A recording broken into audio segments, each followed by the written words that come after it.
Alors, partie 3 des 35 heures en 4 jours. Donc, je vais revenir sur le temps de travail.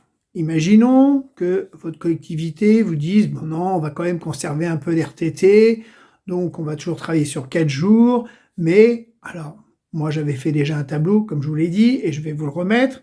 Par exemple, s'ils décident de dire, allez, je ne sais pas combien d'RTT vous étiez, mais si vous étiez par exemple sur la base de 10 jours à 37h30, là j'avais fait un calcul, à 36h30,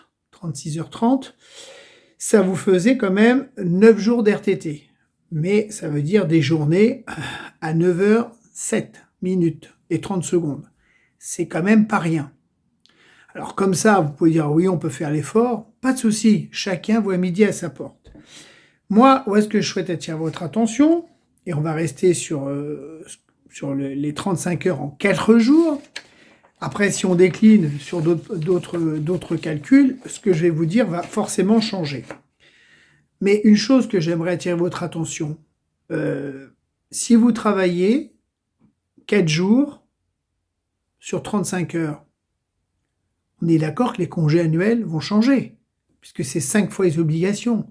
Mais là, on est sur 4 fois les obligations. Ça veut dire que déjà, vous n'aurez plus que 20 jours de congés, et vous avez déjà perdu 5 jours, puisque vous ne travaillez plus sur 5 jours. Donc, il faut penser à ça. Ah, je passe à 4 jours, mais mes congés, c'est plus 25, c'est 20. Et donc, ça aura d'autres conséquences que je vous expliquerai après. Pensez à partager et abonnez-vous à cette page.